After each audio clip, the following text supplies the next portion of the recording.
स्वागत है आप सभी का UP triple S C PET 2022 के प्रैक्टिस सेट 15 में आप सभी का स्वागत है। सेशन को स्टार्ट करेंगे। आज के सेशन में हमने ग्राफ को लिया हुआ है, ग्राफ के प्रश्न यहाँ पर है और इसके पहले भी हमने जो जस्ट प्रैक्टिस सेट इसके पहले वाला करवाया था उसमें भी ग्राफ वाला ही हमने टॉपिक लिया था। उसके पहले तालिका वाले प्रश्न करवाए थे। यानी आपके पूरे सिलेबस को कवर करते हुए आपको प्रैक्टिस सेट दिए जा रहे हैं और जो भी प्रैक्टिस सेट आपको दिए गए हैं अभी तक सभी को आप प्लेलिस्ट में जा करके आप ज़रूर देख लीजिएगा अगर आपने ना देखा हो तो। और आगे भी आपको ये प्रैक्टिस सेट्स, ये क्लासेज आपको डेली मिलते रहेंगे। वीडियो को आप सभी प्लीज़ लाइक शेयर कर दीजिएगा और आपने अगर अभी तक चैनल को सब्सक्राइब ना किया हो तो सबसे पहले आप सब्सक्राइब जरूर कर लें। क्वेश्चन नंबर 81 से लेकर के 85 तक इसी ग्राफ पर बेस्ड ऑन है। और ग्राफ में है क्या, विभिन्न वर्ष यहाँ पर दिए गए हैं और विभिन्न वर्षों में कितना उत्पादन हुआ है सीमेंट का मिलियन टन में यहाँ पर दिया हुआ है। जैसे 2009-10 में 42 मिलियन टन उत्पादन हुआ, 2010-11 में 44 मिलियन टन सीमेंट का उत्पादन हुआ, 2011-12 में 58 मिलियन टन का उत्पादन हुआ सीमेंट का। इसी तरह से 13, 14, 14, 15, 15, 16, 16, 17, 18, 17, 18, 18, 19 और 19, 20 तक यहाँ पर टोटल दिया हुआ है। तो ग्राफ और तालिका वाले प्रश्न इतने सटीक होते हैं, अगर आपको ट्रिक पता है तो ये 20 में आप 20 प्रश्न बड़े आसानी से सही कर सकते हैं और 20 नंबर आपके पक्के होने ही होने हैं। तो आप हमारा प्रैक्टिस सेट देखते रहिए। ग्राफ और तालिका के या फिर इवन सभी टॉपिक पर मेरी पूरी कोशिश है कि आपके अच्छे स्कोर बने और कम से कम 70, 75, 80 प्लस मैं कम से कम बता रहा हूँ और अधिक से अधिक जितना आप अच्छा स्कोर कर सकें 90 या फिर 90 के ऊपर तक। तो ये ग्राफ आप सभी को समझ में आ गया। ये वर्ष है और यहाँ पर सीमेंट का उत्पादन मिलियन टन में दिया गया है। 2019-20 में कितना उत्पादन हुआ है सीमेंट का मिलियन टन में? 80 मिलियन टन। ये सभी मिलियन टन में, ये जो इधर जा रहे हैं आप तो मिलियन टन में, ये सभी मिलियन टन में है सभी के सभी। यहाँ पे देखिए लिखा हुआ है ना इन मिलियन टन्स, सीमेंट का उत्पादन मिलियन टन में। और इधर जो है आपका ये वर्ष है। ठीक है, यहाँ तक सभी को क्लियर है। तो पहला प्रश्न करते हैं, question number 81।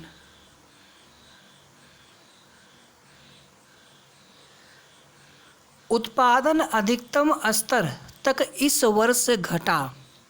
The production fell down to the maximum extend in the year. ये जो चार ऑप्शन दिए गए हैं आपको इन्हीं चारों वर्ष में देखना है। 2012-13, 2016-17, 2015-16, 2019-20। इन चारों वर्षों में किस वर्ष में सीमेंट का उत्पादन अधिकतम घटा है अपने पिछले वर्ष वाले वर्ष की तुलना में। यहाँ पे कोई प्रतिशत नहीं पूछा गया है, सिर्फ घटोतरी, सिर्फ कमी पूछी गई है। इसी प्रकार से वृद्धि पूछा गया है कि वृद्धि का प्रतिशत पूछा गया है। केवल वृद्धि है तो केवल आप वृद्धि कैलकुलेट कर लीजिएगा। वृद्धि का प्रतिशत होगा तो पहले हम डिफरेंस लेते हैं, किसके सापेक्ष निकालना है, उससे डिवाइड करते हैं, 100 से मल्टीप्लाई करते हैं। एक क्वेश्चन है इसमें, मैं आपको अभी करके दिखाऊंगा। तो यहाँ पर देखिए 12-13 में 55 मिलियन टन और इसके पहले कितना था 58, मतलब 12-13 में जो है 3 मिलियन टन यहाँ पे कमी हुई है। ठीक है, ऐसा आपको यहाँ पर घटा पूछा है ना कि किस वर्ष में सबसे अधिक घटोतरी हुई है, सबसे अधिक घटा है उत्पादन सीमेंट का। 2016-17 में देखिए 2016-17 में 55 हुआ है, इसके पहले 60 था, मतलब यहाँ पे 5 मिलियन टन घटा है। 2015-16 देखिए 2015-16 में ये 60 है और इसके पहले 98 था, तो कितनी कमी हुई है 38 मिलियन टन। 38 मिलियन टन की यहाँ पे घटोतरी हुई है, उत्पादन में गिरावट हुई है सीमेंट के 38 मिलियन टन। और 2019-20 में देख लीजिए 2019-20 ये हो गया, इसके पहले था 90, जस्ट पिछले वाले से कंपेयर करेंगे, इसके पहले था 90 और इसमें हो गया 80, मतलब 10 मिलियन टन उत्पादन यहाँ पे घट गया है। तो सबसे ज़्यादा उत्पादन किस वर्ष घटा है? उत्पादन अधिकतम स्तर इस वर्ष तक घटा। किस वर्ष तक घटा, किस वर्ष में घटा? 2015-16 में ये सबसे ज़्यादा कमी हुई है, सबसे ज़्यादा गिरावट हुई है उत्पादन में। तो 2015-16 ये वाला, ठीक है, तो बी यहाँ पर राइट आंसर हो जाएगा। ये प्रश्न आप सभी को समझ में आ गया अच्छे से? ठीक है, कोई भी डाउट लगे आप बिना किसी संकोच किए आप तुरंत कमेंट करके पूछिए। लेकिन एक रिक्वेस्ट आपसे हमेशा रहेगी, जितने भी प्रैक्टिस सेट पहले के दिए हैं उन्हें भी आप प्लेलिस्ट में जा कर के पूरा देखिए। आगे भी जो आपको प्रैक्टिस सेट मिले उन्हें आप प्लीज़ 10 मिनट का 5 मिनट का समय निकाल करके, बल्कि थोड़ा सा वीडियो को फास्ट फॉरवर्ड पे रखते हुए आप पूरा ज़रूर देखा करिए। आपकी एग्ज़ाम के लिए हमारा प्रैक्टिस सेट बहुत बेनिफिशियल होगा। जब आप एग्ज़ाम देने जाएंगे तब आपको समझ में आएगा, ठीक है। और बिल्कुल ही आपको फ्री ऑफ कास्ट निःशुल्क आपको ये प्रैक्टिस सेट रेगुलर दिए जा रहे हैं और आपके एग्ज़ाम तक रेगुलर मिलेंगे। अभी एक एक प्रैक्टिस सेट है, आगे हम कम से कम 2-2 प्रैक्टिस सेट भी आपको देने की कोशिश करेंगे। क्वेश्चन नंबर 82, उत्पादन में पिछले वर्ष की तुलना में। अब यहाँ पर देखिए लिखा नहीं था पिछले वर्ष की तुलना में, लेकिन आपको समझ जाना था। और यहाँ पर देखिए लिख दिया है कि उत्पादन में पिछले वर्ष की तुलना में जो 4 ऑप्शन दिए गए हैं उन चारों वर्षों में किस वर्ष के दौरान अधिकतम वृद्धि हुई है। यहाँ पर हम अधिकतम कमी देख रहे थे, यहाँ पर हमें अधिकतम वृद्धि। कभी भी आपको हिंदी वाला वर्जन समझ में ना आए तो आप इंग्लिश वाला वर्जन पढ़ने का प्रयास करें। बाकी आप प्रश्नों को थोड़ा सा कोरिलेट कर लेंगे ना, सभी प्रश्न पढ़िए जो ग्राफ पर बेस्ड है। थोड़ा सा आप लैंग्वेज समझने का प्रयास करें, इस लैंग्वेज का मतलब क्या था, ठीक है। अगर आप प्रश्न नहीं समझ पाएंगे तो फिर उसे करना बहुत मुश्किल हो जाएगा। तो इसमें आपको बताना है 13, 14, 14, 15, 17, 18, 18, 19, 13, 14, 14, 15, 17, 18 और 18, 19 या 19, 20 है, 18, 19 है,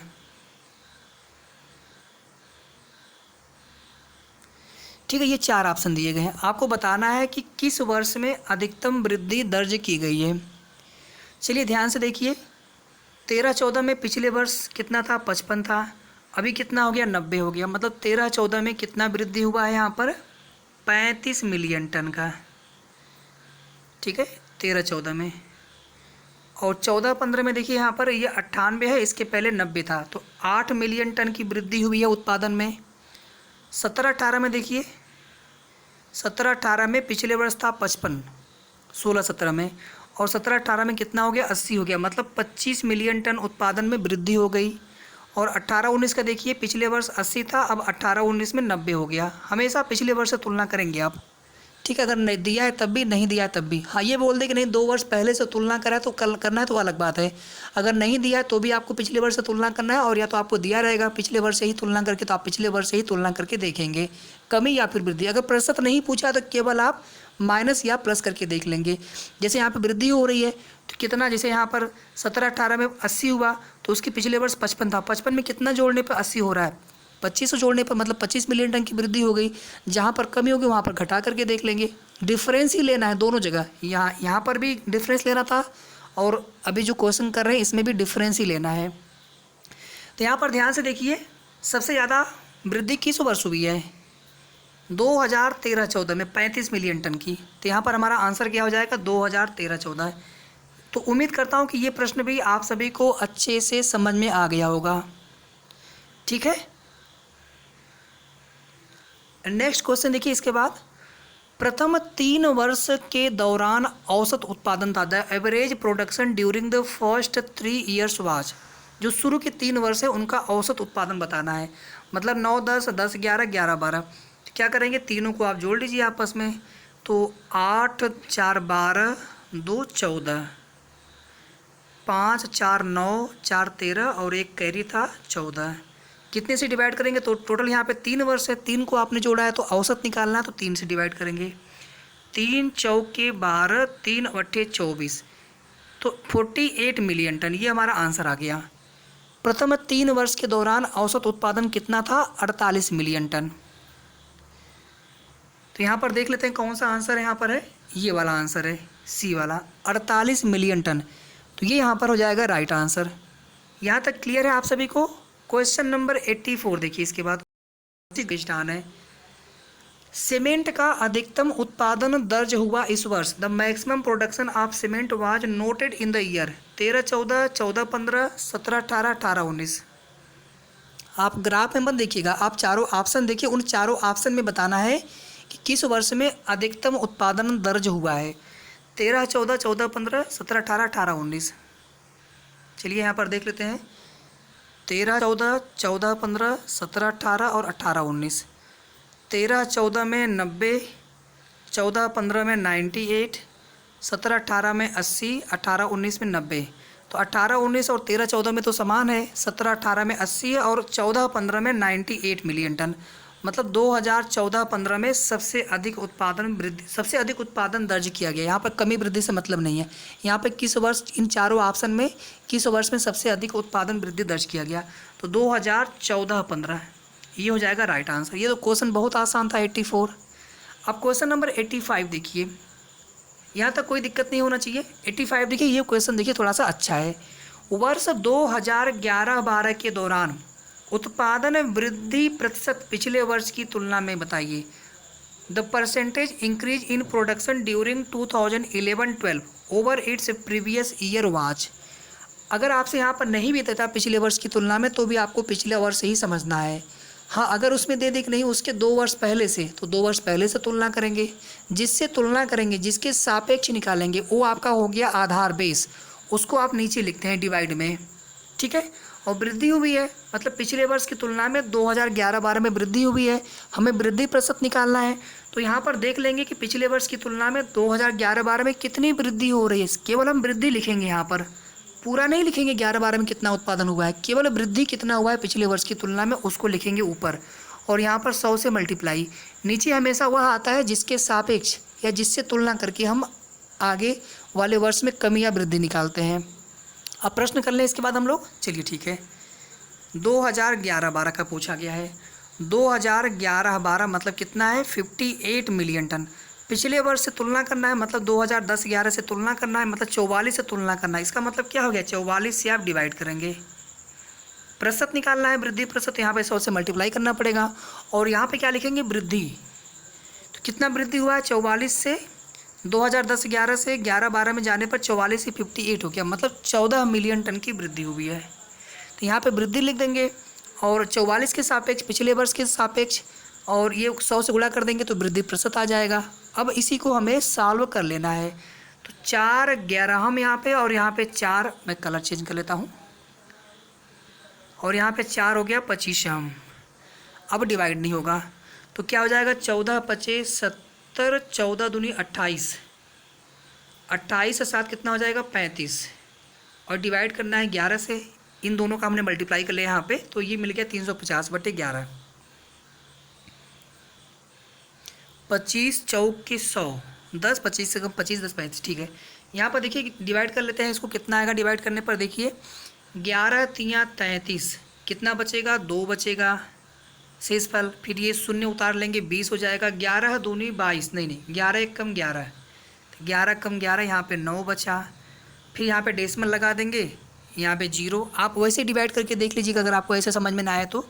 11/88, 11/88, यहाँ पे 2 बचा, फिर वापस 20, फिर यहाँ पर 11 1 कम 11, ठीक है, 11 1 कम 11, फिर वापस से 9 बच जाएगा, मतलब फिर यहाँ से 81, मतलब 31.8181 इस प्रकार से आता जाएगा। वृद्धि प्रतिशत आप सभी को समझ में आ गया ना। तो यहाँ पे आंसर देख लेते हैं, 31.8181, 31.8181 इस प्रकार से आता जाएगा।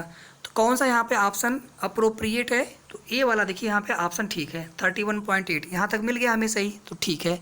अच्छा, यहाँ पर एक क्वेश्चन आप जैसे प्रारंभिक अंकगणित में ये क्वेश्चन पूछे जाने की संभावना बहुत ज़्यादा है, जैसे आपसे यही पूछ लिया गया होता, तो इसको हम कैसे लिख सकते हैं, 31.8181 जो रिपीट हो रहा है बार बार, 8181 रिपीट हो रहा है, तो कैसे लिख सकते हैं इसको हम लोग, 31.81 के बार कर देंगे यहाँ पर, क्योंकि जो रिपीट हो रहा है ना उसी पर लगाते हैं बार। जैसे खाली यहाँ पर 8 रिपीट होता तो केवल 8 पे बार लगाते, 81 रिपीट हो रहा है 81 पे बार लगा देंगे। तो इसको हम लोग ऐसे भी लिख सकते हैं। हो सकता है कभी आपको ऑप्शन ऐसे दे दिया जाए, तो इसको भी थोड़ा सा आप जानते रहिए, बहुत आसान चीज़ है, इसको बोलते हैं बार। आपसे एग्जाम में ऐसे ही कोई क्वेश्चन दे देगा, बोलेगा इसको सॉल्व करिए, इसी को मैं सॉल्व करना है, इसको सॉल्व करिए भैया। कैसे सॉल्व करेंगे, जो ये लिखा है 31 जिस पर कोई बार नहीं लगा है और डेसिमल के बाएं तरफ है, इसको आप ऐसे ही लिख लीजिए 31, और जहाँ डेसिमल यहाँ पे आप प्लस कर दीजिए ऐसे। 81 का बार है तो 81 यहाँ पे लिखिए, नीचे क्या करेंगे आप 99 कर दीजिए यहाँ पे। ये लिखने का तरीका मैं आपको बता रहा हूँ। जैसे मैं दूसरा एग्जाम्पल यहाँ पे लेके दिखा रहा हूँ आपको, जैसे 4 पॉइंट यहाँ पे लगा है 3 का बार, तो इसको आप कैसे लिख सकते हैं, 4 प्लस डेसिमल की जगह प्लस कर दीजिए, 3 है और यहाँ पर एक ही संख्या एक ही डिजिट है तो यहाँ पे 9, ठीक है। मान लीजिए आपको ऐसे दिया हो 4.3 और यहाँ पे लिखा हो बार, यहाँ पे लिखा हो 1। इसको कैसे सॉल्व करेंगे? तो इसको ऐसे लिखते हैं 4 + 3 यहाँ पे हो गया 31, यहाँ पे हो गया 31 और फिर यहाँ पे -3 और नीचे यहाँ पे 9, यहाँ पे 0। समझ में आया आपको? यहाँ पर जिसके ऊपर बार लगाए उसके लिए हम यहाँ पे 9 लिख देंगे। अगर यहाँ पे 2 डिजिट है, दूसरे वाले पे बार नहीं लगाए तो यहाँ पे हम उसकी जगह पे 0 लिख देंगे। और इस पूरे को लिख करके जिसके ऊपर बार लगाए उसको माइनस कर लेते हैं, कि जिसके ऊपर बार नहीं लगाए उसको माइनस करते हैं। चलिए ये क्वेश्चन आगे कराएंगे आपको, ठीक है। थोड़ा सा इसको कन्फ्यूज मत होइएगा, बस आपको जितना हमने बताया है उतना आप याद रखिएगा। 31.8181 ऐसे अगर है तो इसको हम कैसे लिख सकते हैं? 31.81 का बार, और इसको अगर सॉल्व करना होगा तो 31.81 की डिवाइड बाई 99 यहाँ पे प्लस कर दीजिए, ठीक है। तो यहाँ तक ये ग्राफ वाला सेशन समाप्त हुआ। उम्मीद करता हूँ कि आपको ये सेशन काफ़ी पसंद आया होगा। तो प्लीज़ वीडियो को आप लाइक करके थोड़ा सा आप शेयर कर देंगे, इतना आप सभी से रिक्वेस्ट है। और अगर आप चैनल में नए हो या फिर अगर अभी तक आपने चैनल को सब्सक्राइब न किया हो तो सबसे पहले आप चैनल को सब्सक्राइब कर लें। और यूपीएससी PET 2022 नाम से प्लेलिस्ट है, अगर आपको PDF चाहिए होगा हम आपको PDF भी प्रोवाइड करा देंगे। जो भी हम आपको जितने भी प्रैक्टिस सेट करा रहे हैं टेलीग्राम चैनल से आपको मिल जाएगा सारे PDF। लेकिन प्रैक्टिस सेट आप एक बार सभी देख लीजिएगा, और आगे भी आपको प्रैक्टिस सेट डेली आपको मिलेंगे। तो जल्द मिलते हैं नेक्स्ट वीडियो में, तब तक आप सभी अपना ध्यान रखें। धन्यवाद।